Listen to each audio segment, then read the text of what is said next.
Assalamualaikum warahmatullahi wabarakatuh.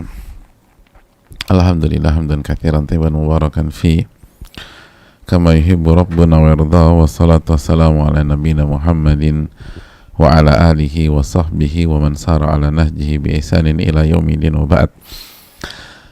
Hadirin Allah muliakan jamaah sekalian, khususnya ibu-ibu sekalian yang semoga Allah muliakan, dan siapapun yang mengikuti kajian ini, karena awalnya kajian ini kajian ibu-ibu, lalu kita buka kesempatan untuk siapa saja yang ingin belajar dan ingin meningkatkan keimanannya melalui apa yang akan disampaikan dengan izin Allah Subhanahu wa Ta'ala. Tidak ada kata yang pantas untuk kita ucapkan jamaah sekalian kecuali bersyukur kepada Allah atas anugerah yang Allah berikan kepada kita, sehingga kita bisa belajar, kita bisa menuntut ilmu, kita bisa meningkatkan iman kita dan ketakwaan kita kepada Allah Subhanahu wa Ta'ala.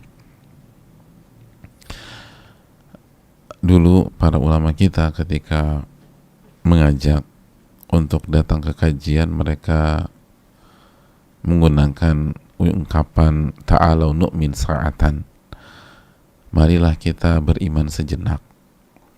Apa maksud beriman sejenak? Sejenak kita tingkatkan iman kita, karena iman itu perlu ditingkatkan, iman itu perlu disemikan agar ia bisa bertahan, apalagi di kondisi hari-hari ini yang tidak mudah buat kita semua, yang sulit bagi banyak pihak, mulai dari ujian kesehatan, dan angka masih tetap naik dan terus menanjak, maupun dari segi ekonomi dan sosial lainnya. Maka kita butuh peningkat keimanan. Nah, hadirin Allah muliakan, saat kita berbicara tentang iman, wanita yang solehah atau laki-laki yang soleh,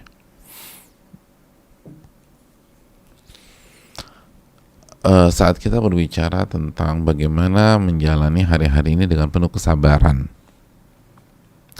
sabar menjadi istri, sabar menjadi ibu,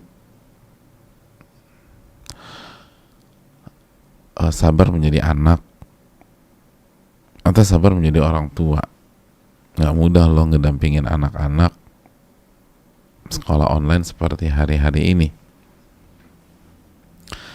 Hari-hari inilah kita merasa capek banget, letih banget, dan terasa banget jadi ibu, karena kita harus dampingi mereka.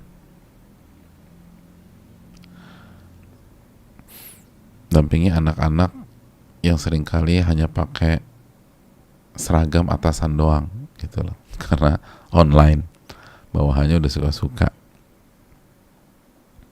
Tapi itulah dinamika pada hari-hari ini.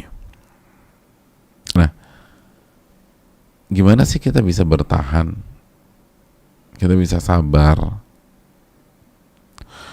Maka ada satu kata yang tidak boleh terluput dari seorang muslim atau muslimah kalau kita benar-benar ingin sabar dan istiqomah di kondisi yang gak mudah ini.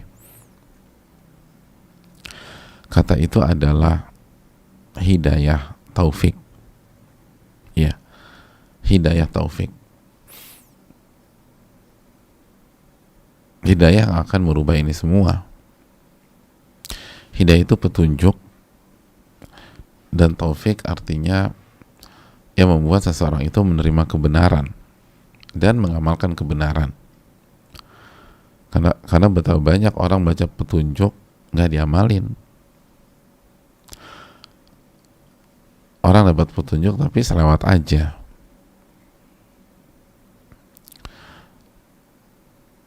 Yang membuat kita jadi wanita solehah, jadi istri yang solehah, jadi ibu yang baik, adalah ketika petunjuk itu benar-benar masuk ke dalam diri kita, membuat kita berubah dan kita bisa amalkan dalam kehidupan kita sehari-hari. Nah, timbul sebuah pertanyaan, apakah taufik itu diberikan oleh Allah Subhanahu wa taala begitu saja, atau karena ada sebuah alasan? Jadi apakah taufik itu benar-benar gift dari Allah Subhanahu wa taala yang udah dikasih gitu aja? Pokoknya udah nih, ini taufik dikasih buat Mbak Mawar ya, misalnya sebut saja Mawar, tanpa ada alasan sama sekali. Atau ada sesuatu hal yang membuat dia mendapatkan taufik sehingga dia bisa berubah,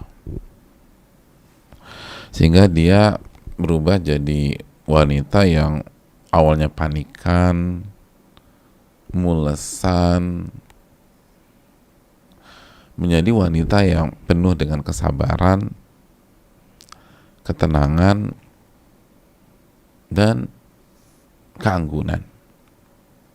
Wanita yang nggak bisa jaga lisan, yang kerjanya ngomongin orang terus biasanya, jadi seorang wanita yang tahu kapan bicara dan kapan diam.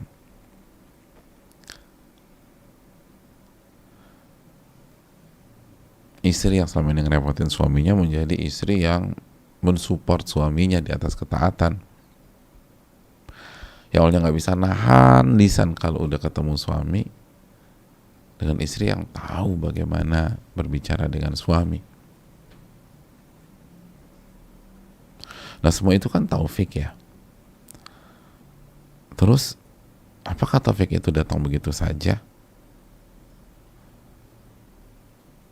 Atau ada sebab? Ada alasan? Nah, untuk menjawab hal ini, marilah kita menyimak keterangan langsung dari seorang ulama besar, pakarnya bidang ini, yaitu Al-Imam Ibnul Qayyim rahimahullahu ta'ala dalam kitabnya Al-Fawaid. Kita akan baca dan kita akan pelan-pelan merenungkan apa yang beliau sampaikan. Hadirin Allah muliakan, beliau menyatakan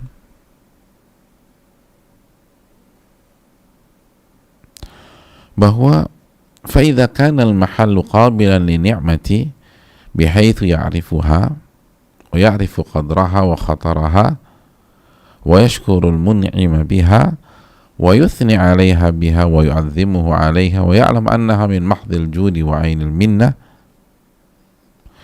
مِنْ غَيْرِ أَنْ يَكُونَ هُوَ مُسْتَحِقًّا لَهَا وَلَا هِيَ لَهُ وَلَا بِهِ وَإِنَّمَا هِيَ لِلَّهِ وَحْدَهُ بِهِ وَحْدَهُ فوحده بنعمته إخلاصا وصرفها في محبته شكرا وشهدها في محض جود منه وعرف قصورها وتقصيرها في شكرها عجزا وضعفا وتفريطا وعلم أنه إن أدامها عليه فذلك محض صدقته وفضله وإحسانه وإن سلبه إياها فهو أهل لذلك مستحق له. Ngerti nggak nih ngomong-ngomong? Nggak ngerti ya? Udah nggak ngerti, panjang banget lagi Pak Ustadz ngebacanya. Pak Ustadz satu kalimat dong, biar saya tuh bisa ngikutin gitu loh. Oke, ya udah pelan-pelan ya. Jadi kesimpulannya dulu, loh kok udah kesimpulan baca panjang-panjang? Enggak, saya kasih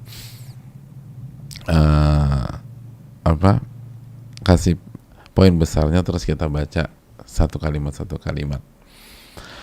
Jadi intinya adalah taufik itu ada alasan. Kenapa Allah kasih ke Mbak Melati misalnya, itu ada alasannya. Kenapa Allah kasih ke Mas Supeni misalnya, itu karena ada alasannya. Kenapa Allah kasih ke Bu Aisyah, itu karena ada alasannya. Kenapa demikian? Karena Allah nggak mungkin random dan ngasal. Bukankah Allah berfirman, alaihissallahu biahkamil hakimin? Bukankah Allah pemutus yang paling bijak? Dalam surat apa itu? Surat At-Tin.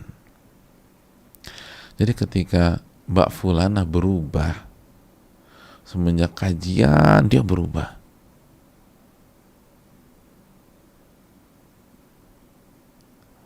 Jadi Mbak Aisyah ini semenjak kajian banyak sekali perubahan drastis. Sholat jadi oke, mulai khusyuk, mulai baca Quran, lalu akhlaknya berubah. Yang dulu itu tadi lisannya itu nggak bisa dijaga, nyablak dan seterusnya, jadi sekarang tuh anggun aja, nggak tertarik ngomongin orang kecuali yang baik-baik saja. Nah, ketika Mbak Aisyah berubah, itu ada alasannya. Kenapa Mbak Aisyah yang dikasih taufik?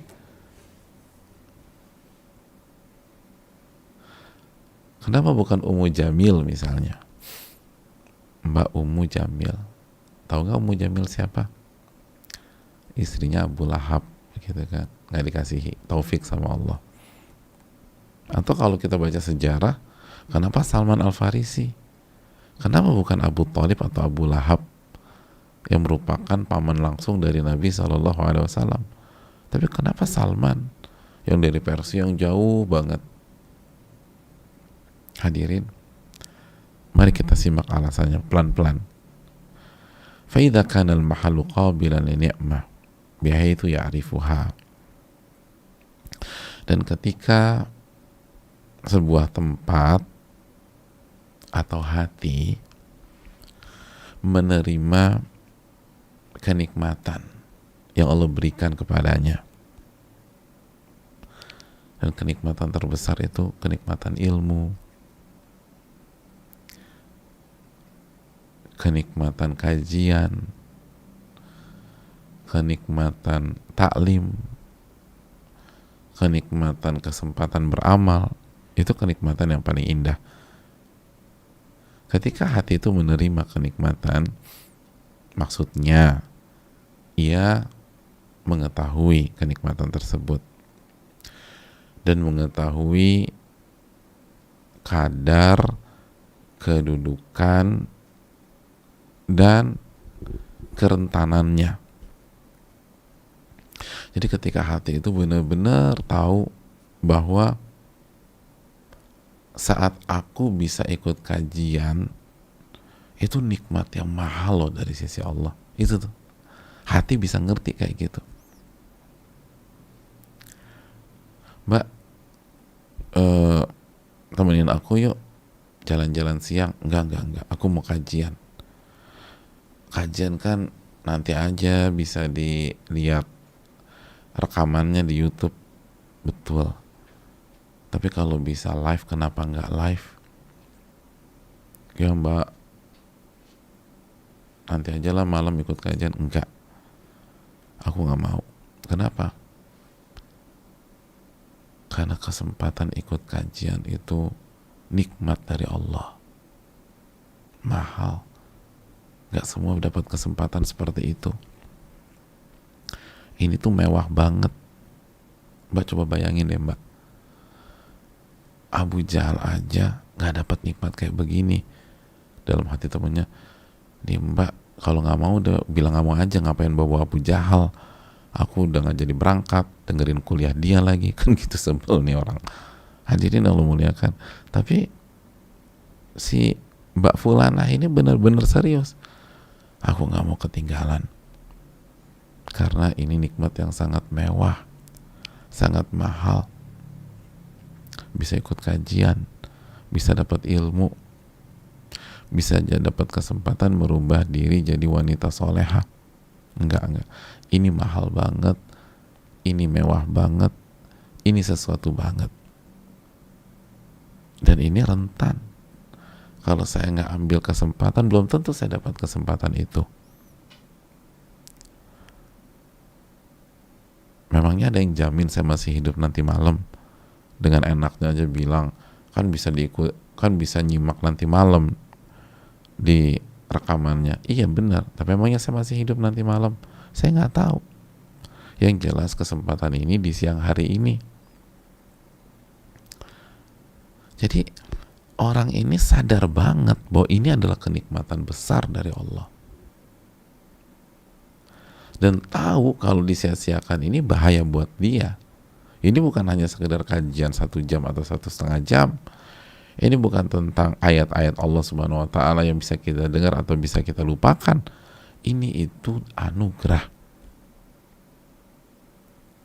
Kita lanjutkan. Wa yashkurul mun'ima biha. Dan dia bersyukur sama yang memberikan nikmat tersebut. Dia bersyukur kepada Allah Subhanahu wa Ta'ala. Karena Allah yang memberikan nikmat. Wa yuthni alaihi biha. Lalu dia puji Allah Subhanahu wa Ta'ala. Wa yu'azzimuhu 'alaiha. Dan bukan hanya ia puji, ia muliakan dan diagungkan.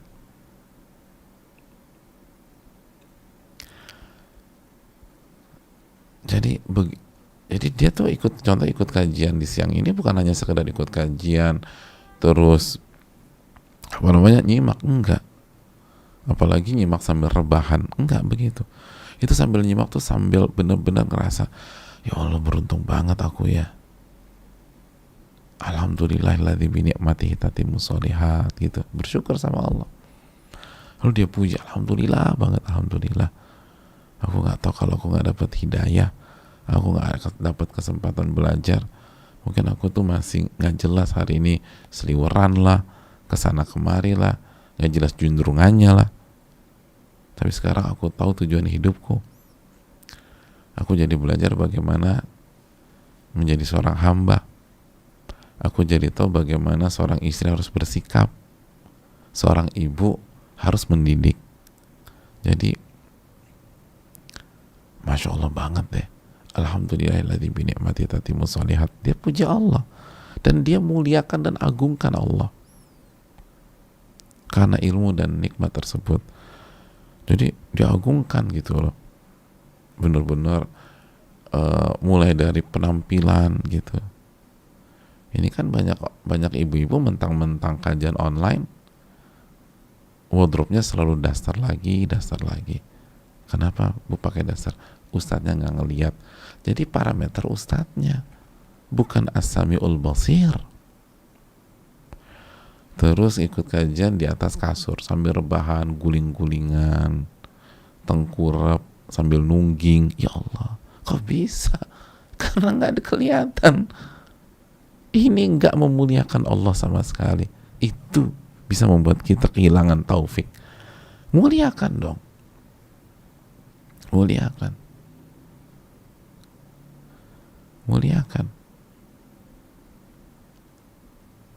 Imam Malik itu, jamaah sekalian,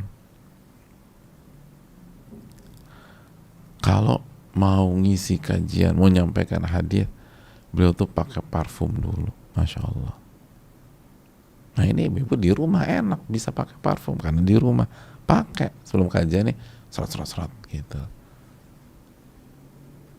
Anak atau suami, wangi banget mak. Iya mau kajian. Masya Allah. Kenapa? Memuliakan. Jadi tampil maksimum.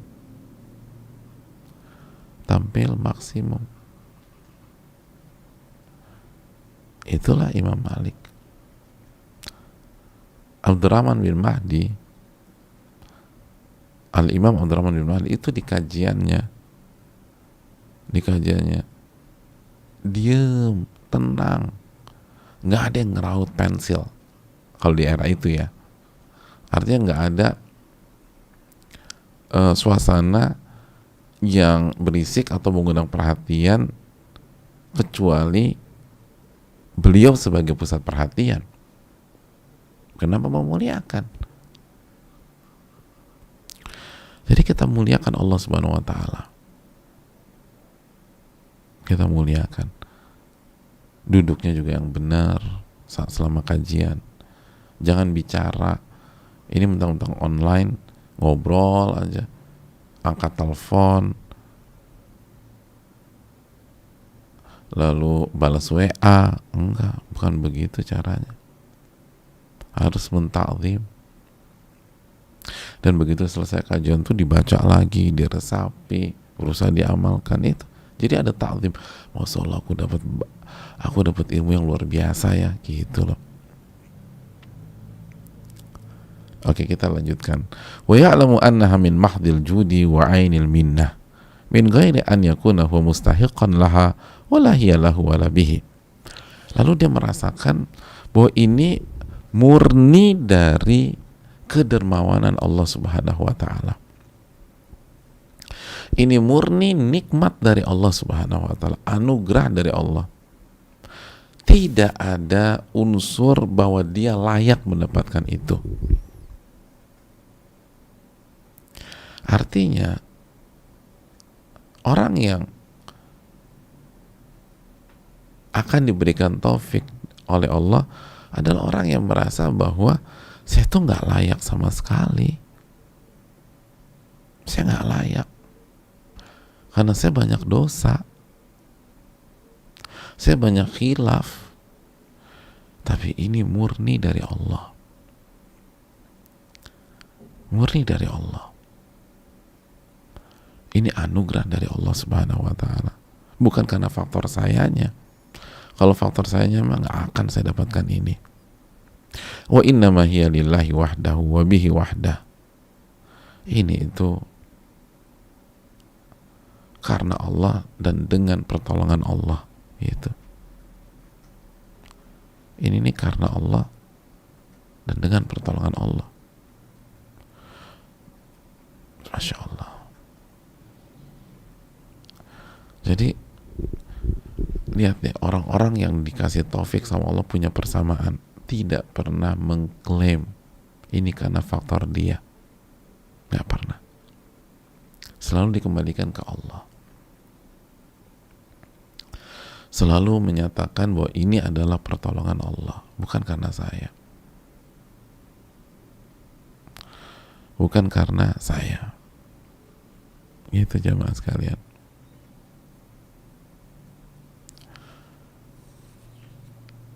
Fawahadahu bi ni'matihi ikhlasa.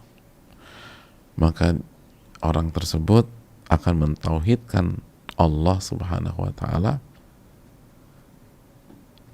karena kenikmatan yang Allah berikan kepada dia dengan penuh keikhlasan. Dan kenikmatan itu dia akan gunakan di hal-hal yang dicintai oleh Allah sebagai bentuk syukur. Nah itu. Jadi orang-orang yang diberikan taufik oleh Allah itu kalau dapat kenikmatan dari Allah, dia akan gunakan untuk hal-hal yang Allah cintai. Hal-hal yang Allah cintai. Misalnya ibu-ibu, Allah kasih kecantikan. Maka kecantikan ibu-ibu sekalian, ibu-ibu akan gunakan untuk hal-hal yang Allah cintai. Misalnya untuk suami. Wanita yang layak atau yang akan diberikan taufik oleh Allah, dia nggak akan umbar kecantikannya kepada laki-laki yang bukan mahram. Dia hanya kasih ke suami. Ketika kita dapat harta, dia akan gunakan hartanya di hal-hal yang Allah cintai dalam bentuk syukur.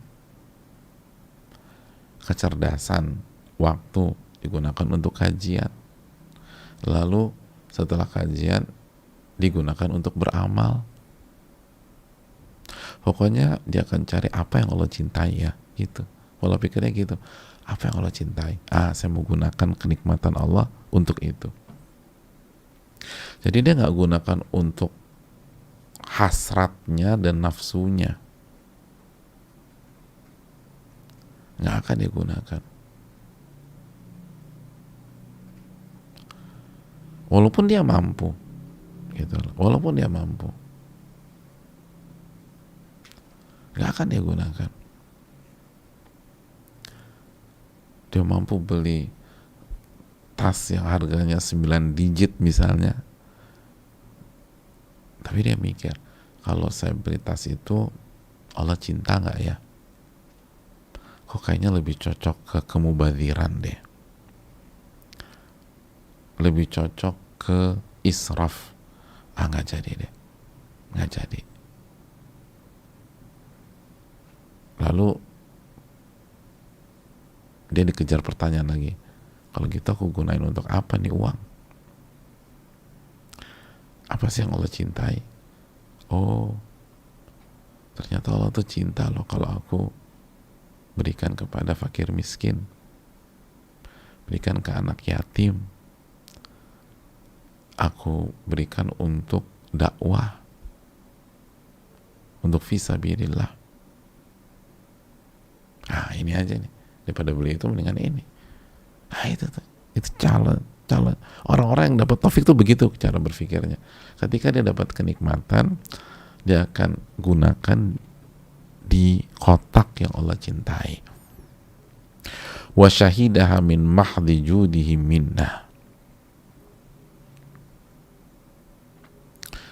Dan dia benar-benar menyaksikan bahwa semua yang dia dapatkan dan dia peroleh itu murni kedermawanan Allah Subhanahu wa taala dan nikmat dari Allah, bukan dari kita. Murni. Gak ada aku, gak ada saya. Gak ada. Gak ada sama sekali. Dan sebaliknya, begitu ada unsur akunya, itulah awal dari hilangnya taufik dan tidak akan berubah selama-lamanya walaupun tiap saat ngaji. Hadirin yang Allah muliakan, ingat,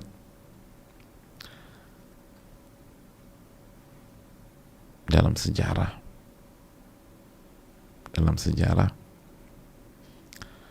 ada dua nama besar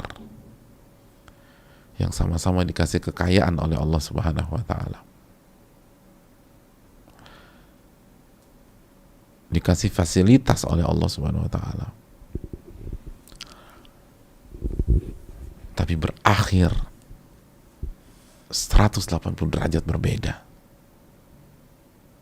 Yang satu ke kutub utara, yang satu ke kutub selatan. Yang satu menuju timur, yang satu menuju barat.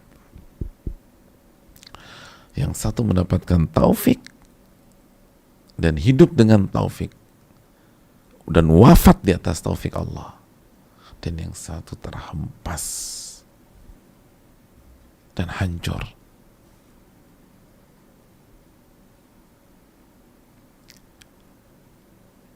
Padahal sebelumnya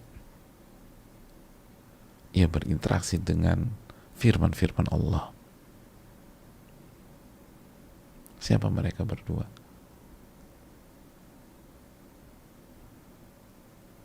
Nabi Sulaiman dan Qarun. Masya Allah. Dua sosok yang sama-sama Allah kasih kekayaan. Dua sosok yang sama-sama Allah kasih fasilitas dunia. Yang satu mendapatkan taufik, yang kedua tidak mendapatkan apapun. Padahal dua-duanya tahu ilmu.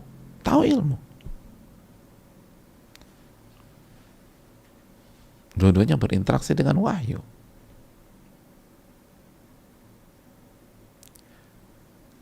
Sebagian para ulama menjelaskan Qarun itu membaca Taurat. Sebagaimana Nabi Sulaiman nabi, dapat wahyu. Apa yang membedakan? Lihat, langsung Allah yang jelaskan, bukan kita lagi yang beranalisa. Coba kita buka surat An-Naml ayat 40. Hadza min fadli rabbi liyabluwani aashkuru am akfur. Lihat, ketika Nabi Sulaiman dikasih kenikmatan, dikasih harta, dikasih kekuasaan oleh Allah, apa ucapannya? Apa kalimat yang meluncur dari lisannya? Hadza min fadli rabbi. Ini semua karunia dari Rabbku. Karunia dari Rabbku. Liyabluwani aashkuru am akfur. Untuk menguji aku. Apakah aku bersyukur? Atau aku justru kufur nikmat? Subhanallah. Hadza min fadli Rabbi. Ini adalah karunia dari Rabbku. Itu Nabi Sulaiman. Dan mari kita berpindah ke Qarun. Apa yang dia katakan? Mari kita buka surat Al-Qasas ayat 78. Qarun mengatakan, innama utituhu ala ilmin indi. Sesungguhnya aku mendapatkan ini semua karena ilmu yang aku punya. Allahu Akbar. Lihat. Timur dan barat, utara dan selatan. Sosok pertama semua diserahkan kepada Allah. Sebagaimana tadi keterangan yang dijelaskan oleh Al-Imam Ibnul Qayyim, bahwa ini murni dari Allah. Ini bukan tentang saya. Saya nggak berhak dapat ini. Saya banyak kekurangan. Saya banyak khilaf. Semua ini dari Allah. Dan karena karunia dan taufik dari Allah. Bukan dari saya. Murni dari Allah. Dan itulah yang diucapkan Nabi Sulaiman. Hadza min fadli Rabbi. Ini semua dari karunia Rabbku. Adapun Qarun, dia pakai mazhab aku. Nah, aku dikasih ini semua karena ilmu dariku. Emang aku layak. Ala ilmin indi. Karena ilmu yang aku punya. Hadirin, ini penyakit kalau orang udah pakai aku dan aku.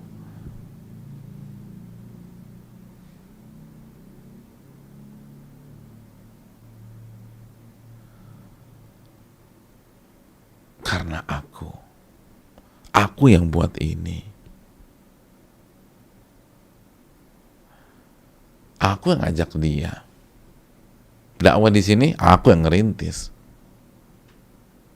Karena aku ustadznya.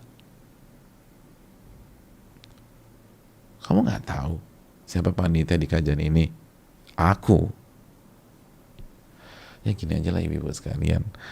Gimana perasaan ibu-ibu sebagai istri kalau suami itu fasihnya ngomong begini? Kamu lupa ya?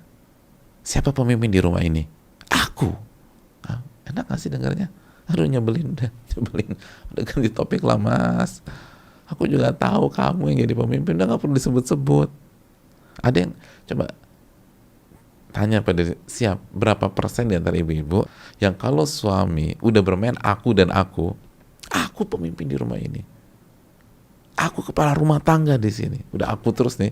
Siapa di antara ibu-ibu yang begitu dengar kalimat-kalimat aku dan aku meluncur dari lisan suami kita, itu semakin terharu, semakin jatuh cinta, semakin sayang, semakin gemes gitu loh.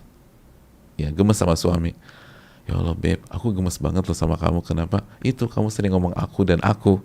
Gak ada istri kayak begitu. Semakin suami aku dan aku, semakin ilfil, semakin malas.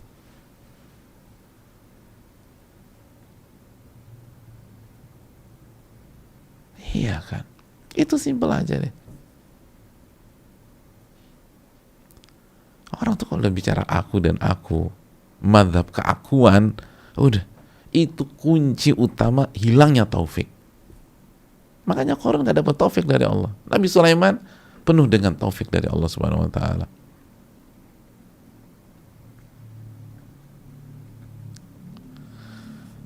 Kan itulah ciri-ciri orang mendapatkan taufik. Orang-orang yang berubah, yang benar-benar bukan hanya ngaji ya, tapi hidupnya berubah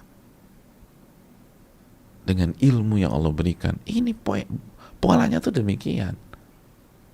Makanya kita lanjutkan ucapan Imam Ibnul Qayyim, wa arafa qusurahu wa taqsirahu wa arafa qusurahu wa taqsirahu fi syukriha ajzan wa da'fan wa tafrita. Orang yang mendapatkan taufik itu mengetahui betapa kurangnya dia dan betapa lalainya dia dalam bersyukur kepada Allah, karena memang dia nggak mampu, dia lemah dan dia lalai.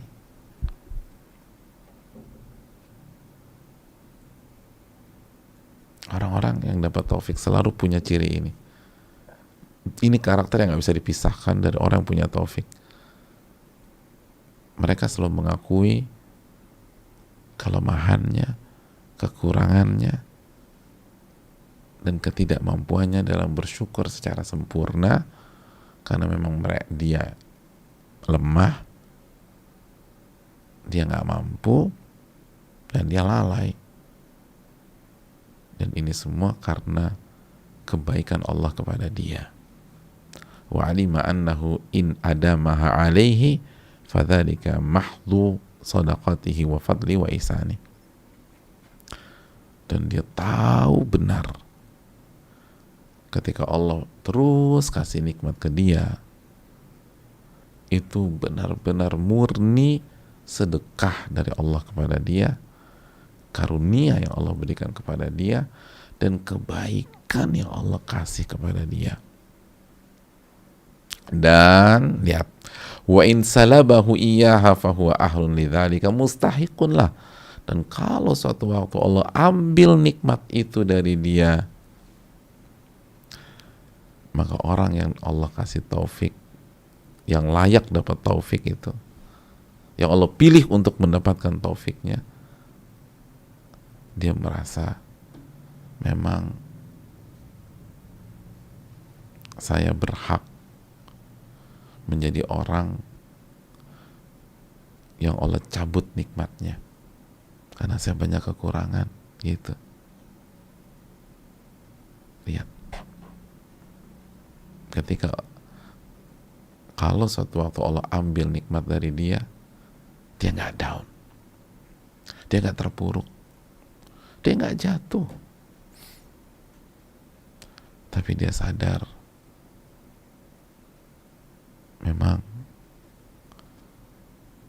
saya layak kok diperlakukan seperti ini. Saya belum jadi hamba yang baik, saya belum jadi hamba yang bersyukur. Ya wajar kalau Allah ambil lagi. Masya Allah.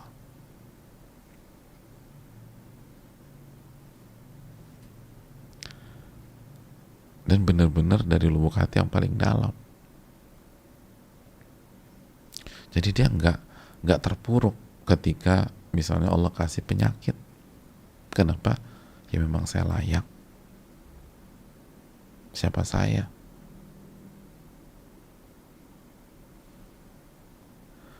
Ketika usahanya dibuat jatuh sama Allah, bisnisnya dibuat jungkir balik sama Allah, dia nggak down, dia nggak galau. Mbak, kok nggak galau sih mbak? Bisnis mbak kan hancur-hancuran sekarang. Ya selama ini kan bisnis saya maju hanya karena kebaikan Allah. Sekarang Allah ambil lagi, ya karena memang saya layak. Saya tahu diri lah. Selama ini Allah kasih saya belum bisa jadi hambanya yang bersyukur. Jadi memang saya layak diambil lagi sama Allah Subhanahu wa Ta'ala. Gitu aja tuh, simpel. Semoga dengan ini bisa menggugurkan dosa-dosa saya ya, dan bisa mengangkat derajat saya. Itu bukan marah-marah, karena saya layak. Selama ini saya belum bisa jadi hamba yang baik, belum bisa jadi hamba yang baik. Ingat, bukan minder ya, bukan minder, dan bukan putus asa, bukan. Tapi dia tahu diri itu penting. Sekarang nih kita nggak tahu diri, marah-marah, kesel, kenapa nih bisa berantakan? Ya memang Anda banyak dosa, gimana nggak berantakan? Kita nih nggak tahu diri. Nah, karena kita nggak tahu diri, begitu ada masalah salahin orang. Begitu ada masalah salahin suami. Begitu ada masalah salahin teman. Ini karena teman saya nih, hadirin, Nabi SAW itu menghadapi orang munafik di tengah-tengah barisan, Abdullah bin Ubay bin Salul dan lain-lain. Itu kurang jahat apa teman-teman yang statusnya munafik, tapi apakah memudaratkan Nabi SAW? Tidak, enggak.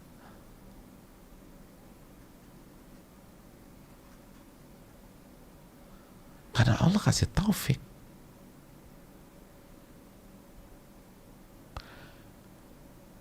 Jadi ini keterangan mahal lah dari Al-Imam Ibnul Qayyim. Kalau ingin dapat taufik, mentalnya harus seperti ini.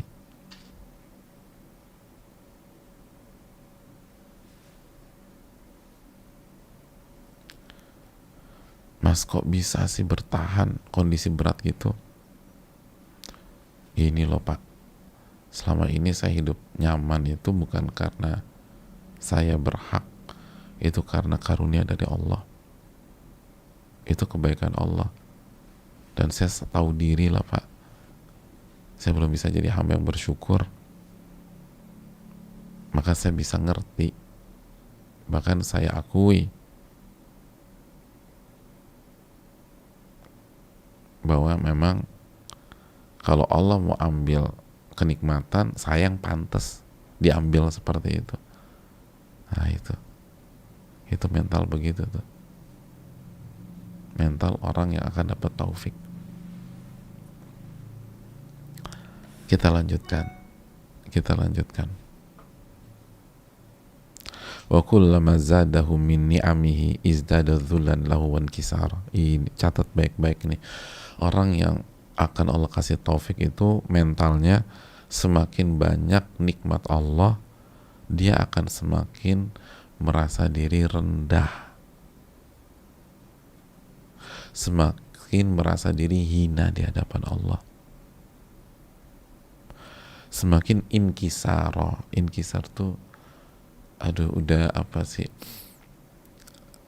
udah nggak punya bergen apapun deh, udah deh sama Allah, udah nggak punya posisi tawar lagi, udah hancur semua deh, hancur, udah pecah belah, inkisar, pecah udah, gengsinya udah pecah, pride-nya sudah pecah, terus harga dirinya udah pecah, habisan dikasih terus sama Allah.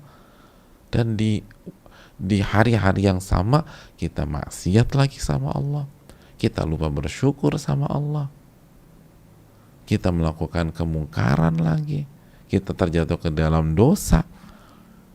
Jadi udah, aduh aku nggak tahu muka aku mau taruh di mana. Pernah sih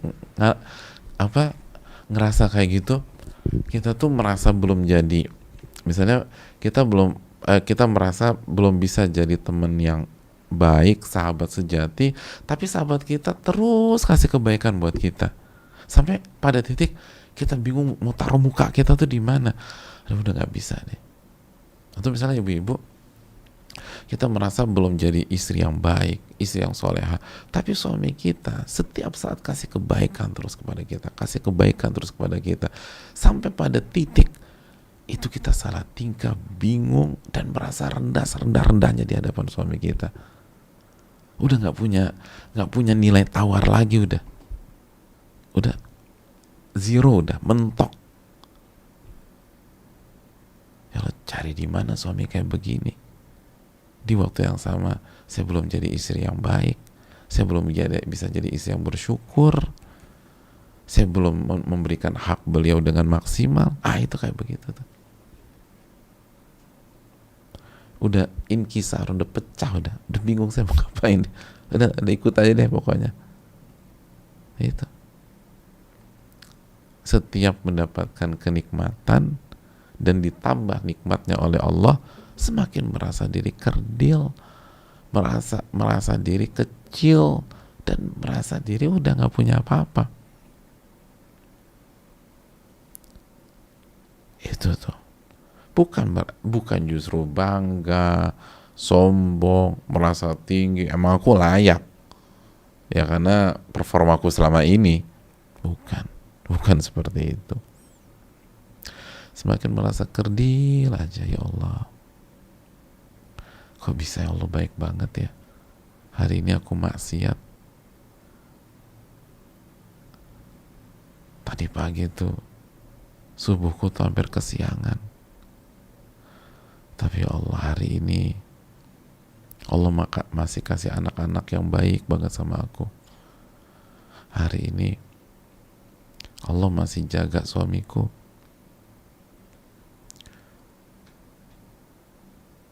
Padahal tadi aku buat salah, nggak dibentak tuh sama suami. Itu siapa yang jaga amarahnya kalau bukan Allah? Padahal tadi subuh aku tadi tuh hampir kesiangan. Aduh, aku udah nggak tahu deh mau taruh muka aku di mana di hadapan Allah. Udah nggak punya apa-apa. Itu aku udah deh. Memang aku kerdil kok. Aku kecil. Itu semakin ditambah nikmatnya semakin begitu tuh. Dhullan lahu wan kisaran wa khudu'an baina yaday. Dan semakin tunduk di hadapan Allah. Tunduk, ya udah deh. Pokoknya aku nurut aja deh, gitu kan. Orang tuh kalau udah merasa kecil, udah merasa kerdil, udah merasa nih orang kok baik banget sama aku, padahal aku belum ngasih apa-apa buat dia. Udah, nanti sampai pada suatu titik, udah pokoknya aku nurut aja deh sama dia. Dia mau kemana aku ikutin. Nah, apalagi Allah Subhanahu Wa Taala. Ini Allah kasih nikmat banyak banget buat kita. Kenapa sih kita musingin hal-hal receh, hal-hal kecil? Harusnya kan kita merasa rendah, merasa kecil. Dan mentok-mentoknya adalah khudu'an baina yaday. Udah nurut deh. Allah suruh ke kanan, kita ke kanan. Allah suruh ke kiri, kita ke kiri. Allah suruh sabar, udah kita sabar. Wa qiyaman bi syukrihi. Dan berusaha bersyukur. Jadi pola pikir orang yang akan Allah kasih taufik itu, gimana aku bersyukur? Gimana aku bersyukur? Gimana aku bersyukur? Bukan kerjanya nuntut hak terus. Padahal kewajibannya berantakan. Ini berpikirnya gimana aku bersyukur sama Allah ya, gimana aku bersyukur sama Allah ya. Wa khasyatan lahu subhanahu an yaslubahu iyaha li adami bi adami taufiyatihi syukraha. Dan di samping dia berpikir gimana ya aku bersyukur, ada ketakutan juga yang hinggap di dalam hatinya, khawatir Allah cabut ini semua. Allah cabut ibadah yang selama ini diberikan, taufik yang selama ini dikasih. Kenapa? Karena diri ini belum bisa bersyukur dengan baik. Diri ini belum bisa bersyukur dengan benar. Diri ini belum bisa bersyukur dengan sempurna. Ada ketakutan tuh. Kama salaba ni'matahu amman lam ya'rifha wa lam yar'aha haqqa ri'ayatiha. Sebagaimana, kenapa dia takut? Karena dia merasa belum maksimal bersyukur. Dan dia tahu bahwa Allah pernah mencabut, atau selama ini Allah mencabut nikmatnya dari orang-orang yang tidak mengenal nikmat tersebut. Tidak tahu diri. Tidak tahu bahwa nikmat itu dari Allah. Dan tidak menjaga nikmat itu dengan sebenar-benar penjagaan. Iya kan? Ya simpel aja, sebagai seorang istri nih, masa sih kita nggak takut Allah cabut nikmat kita yang bernama suami yang baik, suami yang soleh, sedangkan kita membaca kisah Nabi Nuh, kisah Nabi Lut. Ya Allah, ibu-ibu sekalian, punya suami seorang nabi itu dambaan semua wanita. Dambaan semua wanita. Siapa yang, wanita mana yang gak pengen suaminya tuh nabi? Punya suami nabi itu dambaan semua wanita. Siapa yang gak pengen punya suami nabi? Jangankan nabi, siapa yang gak pengen punya suami hafal Quran, rajin tahajud? Itu aja ya Allah, kita nih udah berpikir pengen punya suami kayak begitu, pengen punya suami menguasai sunnah Nabi SAW dan diamalkan. Padahal bukan nabi, ini suaminya nabi, ibu sekalian, suaminya nabi, Nabi Nuh, Nabi Lut. Tapi ketika tidak bisa bersyukur, dicabut sama Allah. Dicabut sama Allah Subhanahu wa ta'ala. dicabut sama Allah Subhanahu wa taala.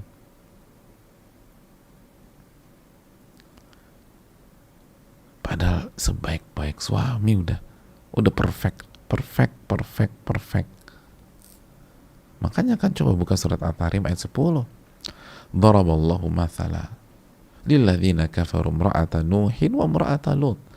Allah memberikan contoh bagi orang-orang kafir, dua sosok wanita, istrinya Nabi Nuh dan istrinya Nabi Lut.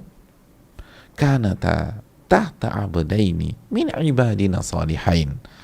Itu dua orang wanita itu berada di dalam kepemimpinan dua hamba kami dari hamba-hamba kami yang solehnya luar biasa. Nabi, suaminya Nabi.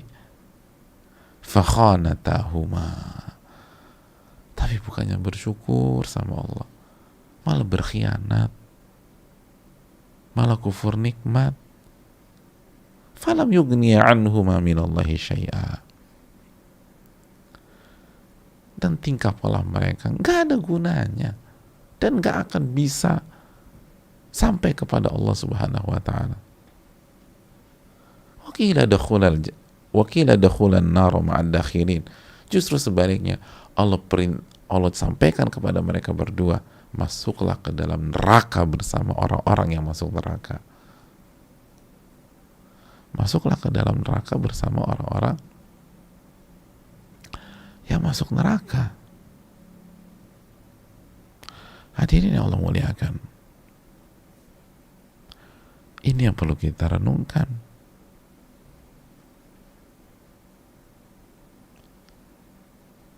Jadi kan kita ini ketika mendengar kisah istrinya Nabi Nuh, Nabi Lut, takut kan? Ya Allah, jangan sampai Allah cabut nikmat yang bernama suami yang soleh misalnya karena ini. Iya sih, suamiku tuh hanya seorang jamaah kajian, tapi benar juga ya, dia baik banget, dia udah sabar ngadepin aku aja nggak sabar ngadepin diriku sendiri. Iya benar juga ya, kan sering banget tuh ibu-ibu tuh bilang, aku nggak sabar. Loh, ibu-ibu aja nggak sabar ngadepin diri sendiri. Jadi bayangkan betapa hebatnya suami ibu sekalian. Nah itu disyukuri.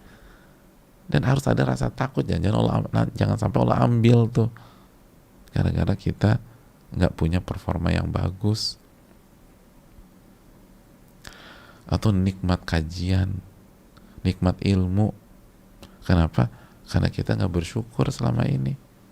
Dikasih ilmu nggak diamalin, dapat kiriman link nggak pernah diikutin tuh kajian, nanti Allah cabut, repot gitu jamaah. Jadi ada rasa takut gitu jamaah sekalian. Karena apa? Fa illam yashkur ni'matahu wa qabalaha bi dhiddi ma yaliku an yuqabala bihi salabahu iyyaha wala bud. Karena apabila seseorang itu tidak bersyukur atas nikmat Allah dan justru meresponnya dengan sebaliknya, maka Allah akan cabut nikmat itu. Allah akan cabut nikmat tersebut.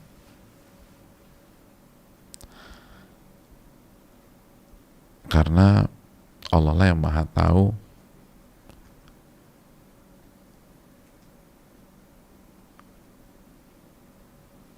siapa yang paling berhak. Maka orang-orang yang Allah berikan taufik adalah orang-orang yang mengetahui kedudukan sebuah nikmat, lalu mereka menerima dan meresponnya dengan positif. Mereka mencintai nikmat-nikmat tersebut dan mereka gunakan di kotak atau di bidang yang Allah cintai, dan mereka tidak bosan-bosannya bersyukur dan memuji Allah Subhanahu wa taala. Makanya Allah berfirman dalam surat Al-An'am ayat 124, wa idza ja'atuhum ayatun qalu lan nu'mina hatta nu'ta mithla ma utiya Rasulullah. Ketika datang sebuah ayat kepada mereka, Mereka mengatakan kami nggak akan beriman sampai kami dikasih apa yang diberikan untuk Rasul-Rasul Allah. Apa kata Allah? Ini yang harus kita renungkan jamaah. Allahu a'lamu haitsu yaj'alu risalatah. Allah tuh yang maha tahu di mana Allah berikan risalahnya. Allah tuh maha tahu kepada siapa Allah berikan taufiknya. Allah tuh maha tahu ke ibu-ibu yang mana Allah kasih taufiknya. Siapa ibu-ibu setelah ikut kajian berubah jadi lebih baik, dan siapa ibu-ibu setelah ikut kajian gak ada perubahan, justru hatinya semakin kotor. Nah, Allah yang maha tahu siapa yang dapat ini dan siapa yang dapat itu, dan gak mungkin ketukar, gak mungkin ketukar. Allahu a'lamu haitsu yaj'alu risalatah. Allah yang maha tahu kepada siapa Allah berikan risalahnya, Allah berikan hidayahnya, Allah berikan taufiknya, Allah berikan ilmunya. Gitu jemaah sekalian. Itulah profil orang-orang yang akan mendapatkan taufik dari Allah. Mereka mengerti kedudukan dari nikmat. Mereka tahu benar kedudukan dari ilmu yang sangat mewah, dan mereka jaga itu ilmu dan jaga nikmat-nikmat Allah. Mereka bersyukur dan mereka yakin bahwa ini semua murni dari Allah, bukan dari kehebatan kita dan kehebatan mereka. Justru mereka mengakui kekurangan mereka, kelemahan mereka, dan kelalaian mereka. Dan mereka tahu diri kalau Allah ambil dan cabut. Mereka tahu diri seraya mengatakan, memang saya layak mendapatkan ini, saya belum jadi orang baik. Dan semakin banyak nikmat semakin merendah, semakin pecah itu ego, itu kesombongan, dan itu keangkuhan. Gak punya bergain apapun, gak punya posisi tawar apapun. Yang ada hanya ketundukan dan upaya untuk selalu bersyukur kepada Allah, serta takut banget kalau Allah cabut nikmat tersebut karena kita belum pintar bersyukur. Itu tuh yang akan mendapatkan taufik dari Allah Subhanahu wa ta'ala. Ini yang bisa disampaikan, semoga bermanfaat. Kita buka sesi tanya jawab. Barang siapa yang ingin bertanya atau mengkoreksi, saya berikan kesempatan. Wassalamualaikum warahmatullahi wabarakatuh.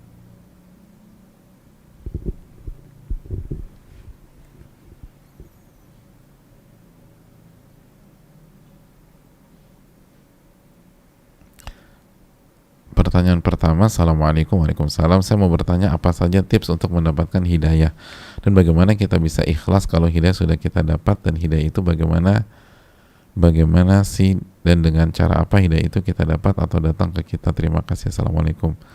Waalaikumsalam warahmatullahi wabarakatuh. Terima kasih atas pertanyaannya. Ini mah kita ulang kajian lagi dari awal. Itu inti kajian kita tuh itu.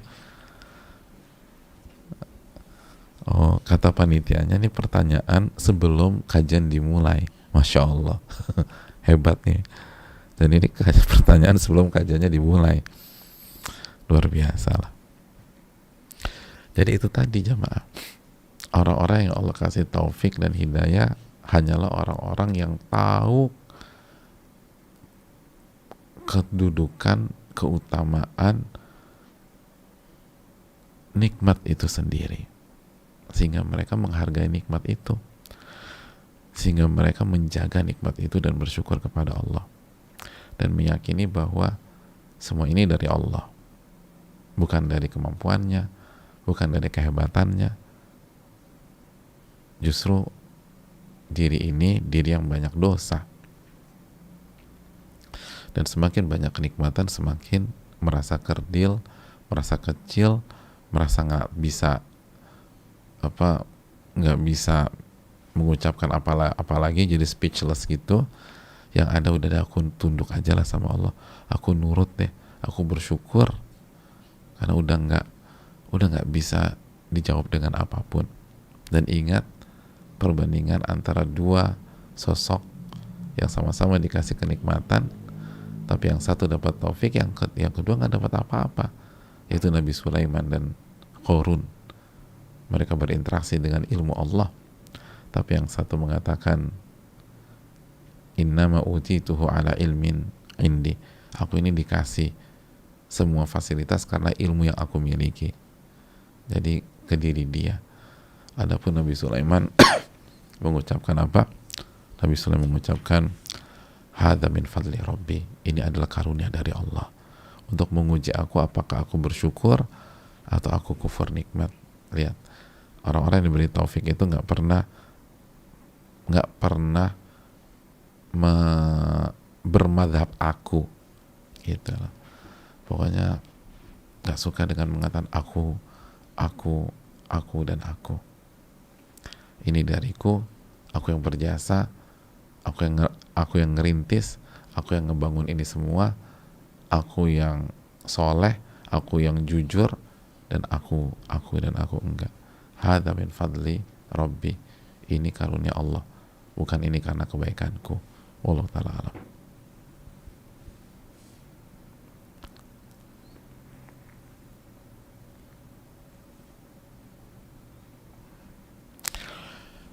Bismillah, semoga Ustadz, keluarga, dan kaum muslimin selalu dijaga oleh Allah. Amin ya rabbal alamin. Bagaimana cara menghadirkan rasa selalu diawasi oleh Allah? Terkadang ketika hendak bermaksiat selalu mengingatkan diri bahwasanya Allah melihat kita, akan tetapi kalah oleh hawa nafsu. Jazakallah khairan. Ini PR kita semua ya. Siapa di antara kita dengan mudah melakukan ini? Enggak, ini butuh pengorbanan. Dan ketika saya menjawab ini bukan berarti saya lebih baik daripada yang bertanya atau kita semua, tapi inilah amanat yang harus disampaikan, bahwa cara yang terbaik adalah ma'rifatullah, mengenal Allah subhanahu wa ta'ala. Cara yang terbaik adalah dengan memberikan porsi yang besar untuk tauhid asma wa sifat, nama-nama dan sifat-sifat Allah subhanahu wa ta'ala. Dan kita mengetahui Allah subhanahu wa ta'ala melihat kita bukan di kepala kita, tapi di dalam hati kita. Dan jangan lupa mentakzim, memuliakan ilmu dan yang maha berilmu, yaitu Allah subhanahu wa ta'ala. Harus ada ta'zimul ilm, memuliakan. Lalu berdoa, minta rasa takut diawasi oleh Allah subhanahu wa ta'ala. Wallahu ta'ala bisawab. Lalu yang terakhir, minimalisir waktu kita sendirian, khususnya lagi lemah iman atau lagi agak-agak mau kumat gitu loh. Jangan sendirian.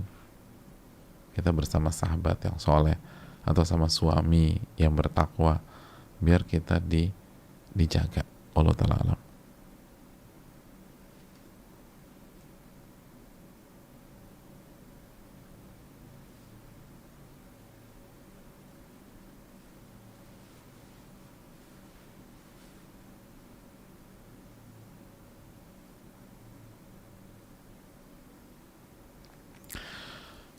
Bismillah, assalamualaikum, waalaikumsalam. Afwan Ustadz, ingin bertanya begini Ustadz, saya sudah hijrah namun ada satu perbuatan haram yang masih saya kerjakan, padahal anak tahu dosa dan akibat dari perbuatan maksiat tapi anak masih tetap saja melakukannya. Apakah Allah belum ridho dengan hijrah anak atau ada solusi Ustadz untuk meninggalkannya? Ya hadirin Allah muliakan, masih ingat nggak hadis tentang kisah pembunuh 99 nyawa plus 1 itu? 99 nyawa plus 1. Apa yang diminta oleh ahli ilmu itu? Yaitu keluar dari negerinya ke negeri yang soleh, keluar secara total, gitu jemaah sekalian. Dan itulah firman Allah dalam surat Al-Baqarah 208, ya ayyuhalladzina amanu udkhulu fis-silmi kafah, wahai orang-orang yang beriman, masuklah ke dalam Islam secara totalitas. memang tidak mudah. Dan apa yang dirasakan oleh atau yang sedang dijalani oleh yang bertanya, saya rasa dijalani juga oleh banyak teman-teman yang berjuang dalam hijrah. Artinya mungkin ada 1-2 hal yang masih susah banget ditinggalkan. Dan ingat loh, dosa tuh bukan hanya yang zohir. Kita belum bicara dosa hati, dosa yang berkaitan dengan keikhlasan, dosa cinta dunia, dosa kurang tawakal, dan dosa-dosa yang lain. Siapa di antara kita bisa hijrah 100% langsung? Gak bisa. Ini butuh tahap, butuh berproses. Maka saran saya, terus melangkah, belajar, dan minta pertolongan sama Allah. Minta pertolongan. Iyyaka na'budu wa iyyaka nasta'in. Hanya kepada Engkau kami beribadah, dan hanya kepada Engkau kami meminta pertolongan. Mintalah pertolongan agar Allah kuatkan kita. Wallahu ta'ala bishawab.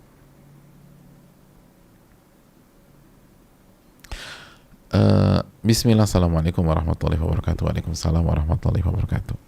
Semoga Ustaz senantiasa dalam lindungan Allah dan senantiasa diberkahi Allah dalam setiap waktu. Amin ya rabbal alamin. Amin. Dan begitu juga dengan yang bertanya dan kita semua. Semoga kita dijaga dan diberikan keberkahan. Ustaz, saya ingin bertanya, Ustaz, bagaimana membantu teman yang sedang futur? Futur itu sedang berada di titik jenuh ya. Sampai-sampai beliau meninggalkan sholat dan beliau kecanduan game dari awal pandemi. Saya mendapatkan informasi dari suaminya langsung, Ustadz. Terlebih, beliau sangat sulit dihubungi baik telepon maupun WA. Dan suaminya meminta saya bersama teman-teman lainnya untuk berkunjung ke rumahnya, untuk bertemu dengan beliau. Lalu beberapa hari yang lalu kami ke rumahnya, sekedar mengobrol santai, menanyakan kegiatan beliau saat pandemi ini. Dan beliau sama sekali tidak merasa bahwa beliau sedang futur. Saya sangat sedih, karena kami bertemu di majelis ilmu dan kami berteman karena Allah, sehingga saat saya mendapatkan kabar seperti itu saya sedih, Ustadz. Mohon nasihat Ustadz, jazakallahu khairan. Ya, terima kasih.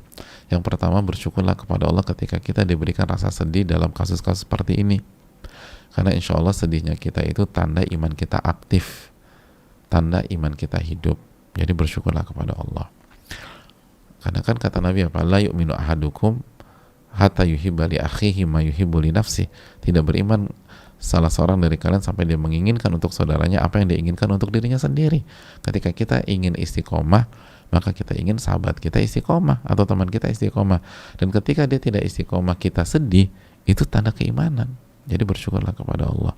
Yang kedua, doakan dia di sepertiga malam terakhir, di saat sujud, doakan. Karena kalau kita kawal nggak bisa, apalagi pandemi ini atau pada saat kita physical distancing seperti ini, susah kita kawal seseorang. Doa, biarlah Robnya benar-benar menjaga dia. Doa yang kuat.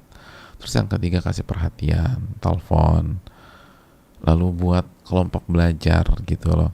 Kayak misalnya ada kajian-kajian online seperti ini, ajak ikut kajian bareng-bareng, lalu setelah kajian ada sesi diskusi, ada sesi saling bertukar summary, bertukar catatan, lalu dibahas. Itu penting gitu loh, penting banget. Coba ada dilakukan kelompok belajar. Semoga itu menambah kekuatan dan membangkitkan seseorang dari futur. Support teman itu sangat penting. Wallahu ta'ala bishawab. Mungkin itu.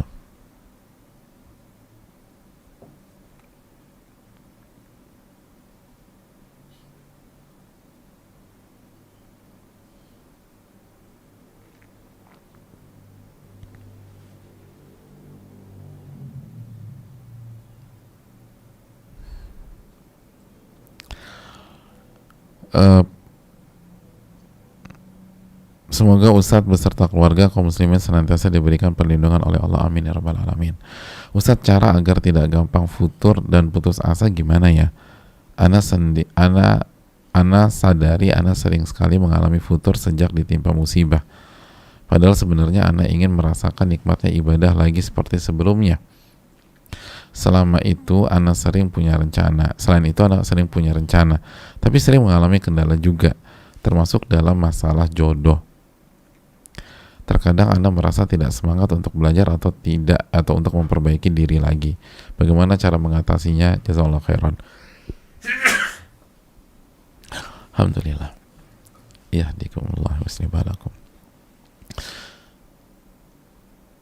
Ulama kita mengatakan, laulal masyaqqatu lasadan nasu kulluhum. Kalau bukan karena kesulitan, maka seluruh orang akan berhasil. Kalau bukan karena kesulitan, maka seluruh orang akan sukses. Artinya apa? Artinya memang jalan kepada jalan menuju surga itu berat.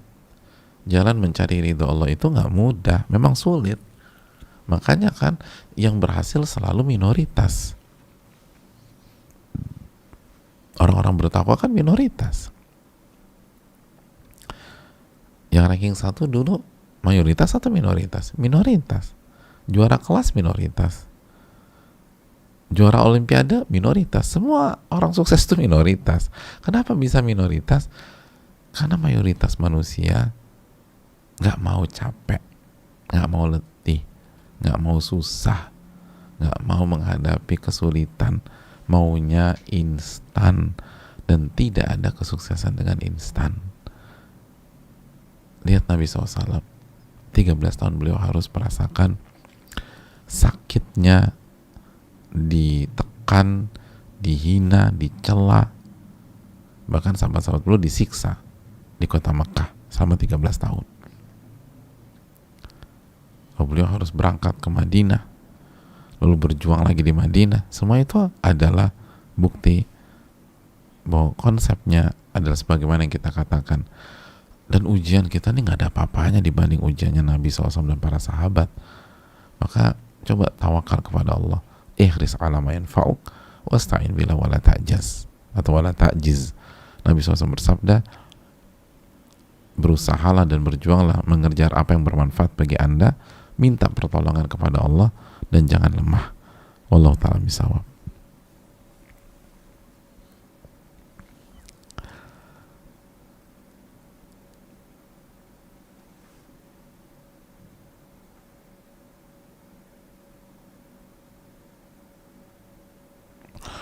Assalamualaikum Ustaz. Waalaikumsalam. Bagaimana jika ada suami istri yang berbeda manhaj? Suami sudah diberitahu, tetapi yang ada malah berdebat bagaimana yang harus dilakukan istri. Ustaz, jazakallahu khairan. Ya, terima kasih atas pertanyaannya. Arti berbeda manhaj itu kan berbeda konsep ya. Misalnya kalau konteksnya begini, istrinya berusaha mengikuti konsep dan metode pola Nabi SAW dan para sahabat. Karena itulah konsep yang benar. Adapun suaminya belum mengikuti konsep Nabi dan para sahabat. Nah, caranya gimana nih biar suami kita ikut konsep Nabi SAW dan para sahabat? Yang pertama, doa. Lagi-lagi doakan suami kita. Apalagi ngadepin suami nggak mudah, dan seringkali solusinya bukan perdebatan atau jago argumentasi. Kita tahu mayoritas suami nggak mau diatur, nggak mau diarahkan, dan nggak mau terlihat lebih rendah, lebih nggak ngerti dibanding istrinya. Ya namanya juga laki-laki. Laki-laki itu pemimpin, dan salah satu sifat pemimpin itu pengennya mimpin, nggak mau diatur, nggak mau diarahkan, pengennya ngarahin. Maka doalah kepada Allah, sujudlah, minta pertolongan kepada Allah. Lalu yang kedua, ajak kajian atau sampaikan secara tidak langsung, mungkin dari sosok-sosok yang diakui oleh beliau, beliau respect pada sosok-sosok ini, masuk via itu agar bisa bicara begitu. Dan sampaikan bahwa manhaj yang benar sejatinya hanyalah sebuah konsep mengikuti Nabi dan para sahabat. Itu aja kok, nggak ribet-ribet, nggak aneh-aneh. Ya, nggak aneh-aneh, mengikuti Nabi SAW dan para sahabat. Itu aja. Kalau seseorang sudah mengikuti Nabi dan para sahabat secara iman, secara akidah, secara konsep beribadah, dalam akhlaknya, maka dia berada di manhaj yang benar. Wallahu ta'ala misal, mungkin itu. Dan kita juga harus berusaha menjadi brand ambassador manhaj yang benar gitu loh. Kita harus berubah juga sebagai istri, harus semakin baik, semakin santun, semakin berkelas, sehingga suami kita bisa menilai istrinya menjadi lebih baik lagi karena polanya benar. Allah ta'ala alam.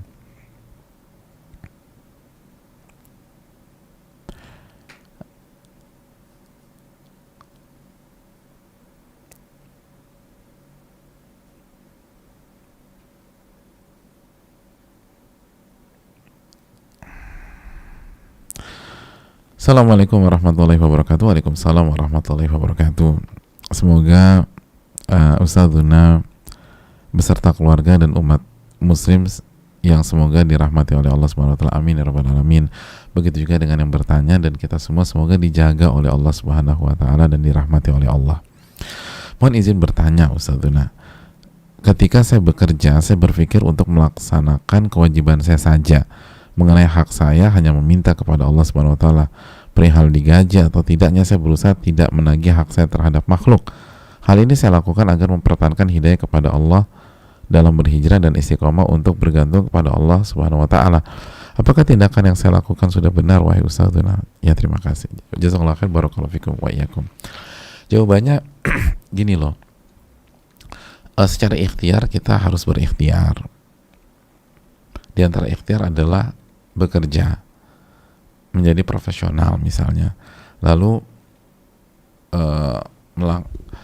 melangsungkan sebuah akad, dan di akad itu ada pembahasan tentang hak dan kewajiban.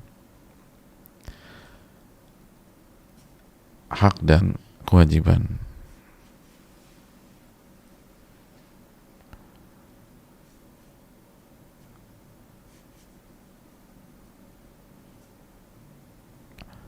Hak dan kewajiban. Dan di hak itu akan dibahas salary dan lain-lain. Nah, kita tahu konsep tawakal itu adalah hati ini bergantung kepada Allah sambil berikhtiar semaksimal mungkin. Nah, berarti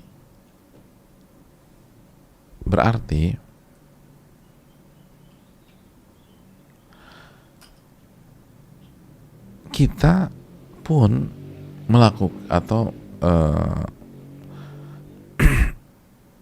disyariatkan untuk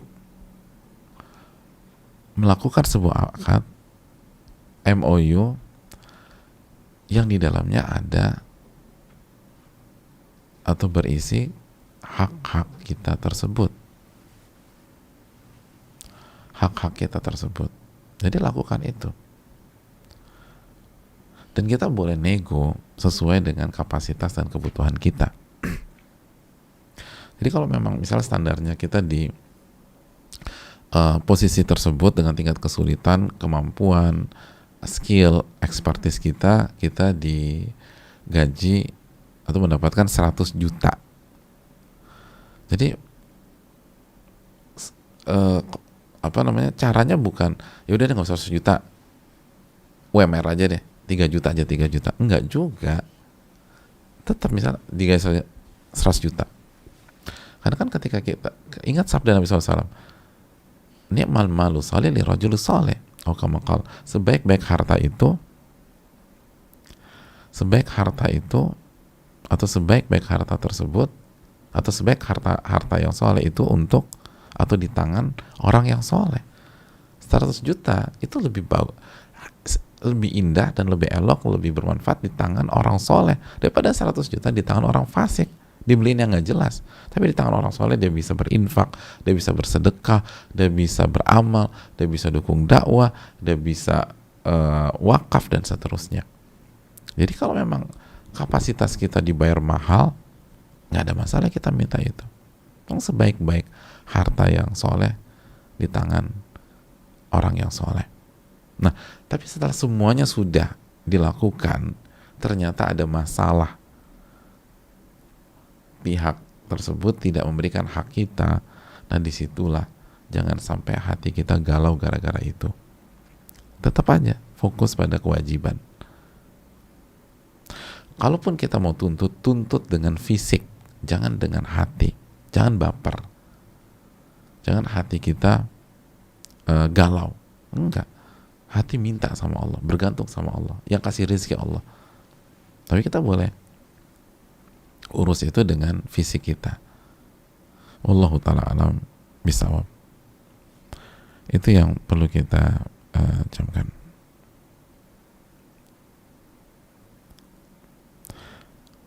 Jadi ikhtiar dengan maksimal, tapi hati gantungkan kepada Allah Subhanahu wa ta'ala.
Assalamualaikum Ustaz. Waalaikumsalam. Semoga Ustaz dan keluarga serta seluruh umat Islam dimanapun berada diberikan kesehatan, dirahmati Allah dan selalu dalam lindungan Allah. Amin ya rabbal alamin.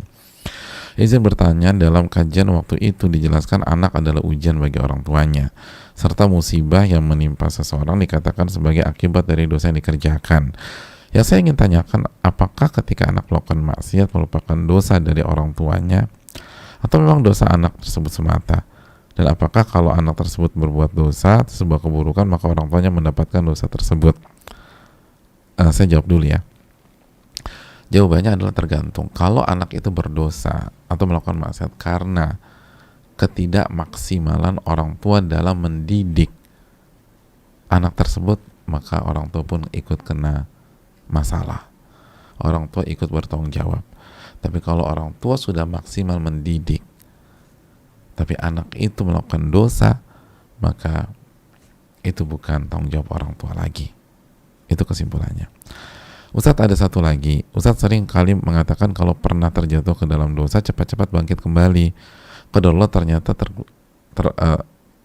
tergelincir ke dalam dosa. Apakah ini termasuk takdir ya Ustadz? Jawabannya iya. Tapi bangkit dan bertobat dari dosa itu pun takdir juga. Jadi tetap semangat dalam bertobat. Ramadan kemarin saya sangat berusaha untuk bangkit kembali.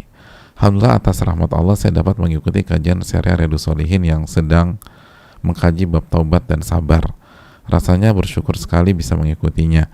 Mohon nasihatnya Ustadz, karena selalu merasa bersalah dengan diri yang telah zalim dengan diri sendiri dan merasa telah berbohong kepada Allah. Rasanya malu telah diberi nikmat selama ini. Jazakallahu khairan. Ya, ini kan seperti keterangan Ibnu Qayyim tadi. Jadi semoga apa yang dirasakan penanya adalah tanda kebaikan, adalah tanda orang yang akan diberikan taufik oleh Allah, asal tetap bermain dengan pola ini, merasa tahu diri, nggak pantas, dan ini semua adalah pemberian dan karunia dari Allah semata. Saya rasa cukup sampai di sini. Terima kasih banyak atas pertanyaan dan atensi semuanya. Semoga Allah SWT memberikan taufik kepada kita untuk bisa mendapatkan ilmu yang bermanfaat dan melindungi kita dari ilmu yang tidak bermanfaat. Wassalamualaikum warahmatullahi wabarakatuh.